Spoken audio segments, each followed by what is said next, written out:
প্রিয় বন্ধুরা, আপনাদের সামনে আবারও একটা নতুন ভিডিও নিয়ে হাজির হলাম। বলিউড সুপারস্টার শাহরুখ খান অভিনীত সিনেমা কিং সিনেমাটি নিয়ে আবারও আপনাদের সামনে হাজির হলাম। আপনারা যে যেখান থেকে আমাদের এই ভিডিওটি দেখছেন, দয়া করে চ্যানেলটি সাবস্ক্রাইব করে দিবেন। ধন্যবাদ বন্ধুরা। গল্পের মূল কাহিনীতে চলে গেলাম। এক আকর্ষণীয় অ্যাকশন থ্রিলার যেখানে প্রতিশোধ, পরিবার, ক্ষমতার লড়াই প্রধান বিষয়। এটি এক অসম্ভব সাহসী মানুষের গল্প যে নিজের ন্যায়ের জন্য সবকিছু করতে পারে।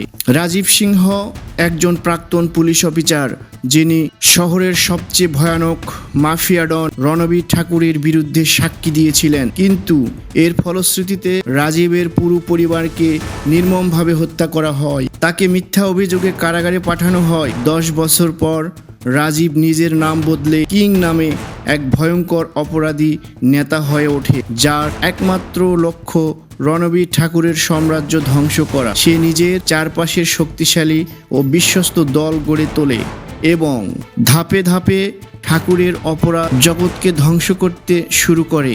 এদিকে সৎ পুলিশ অফিসার কবির শর্মা কিং এর পিছনে লাগে এবং কারণ সে ভাবে কিং আরেকজন অপরাধী, কিন্তু তদন্ত করতে গিয়ে কবির বুঝতে পারে যে কিং এর প্রতিটি কাজের পিছনে কোনো গভীর কারণ রয়েছে।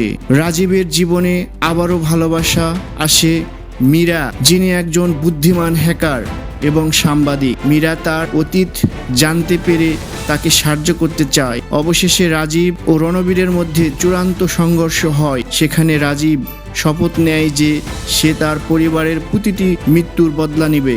এক দারুণ অ্যাকশন সিকোয়েন্সের মাধ্যমে রাজীব রণবীরকে শেষ করে এবং নিজের নির্দোষী প্রমাণ করে। কিন্তু সিনেমার শেষ দৃশ্যে দেখা যায় একটি গোপন শক্তি রাজীবের বিরুদ্ধে নতুন ষড়যন্ত্র করছে, যা ইঙ্গিত দেয় সিনেমার সিকুয়েলের সম্ভাবনা। এটি বুদ্ধিদীপ্ত ও উত্তেজনা সম্পূর্ণ ক্রাইম থ্রিলার যা দর্শকের শেষ পর্যন্ত আগ্রহ ধরে রাখে।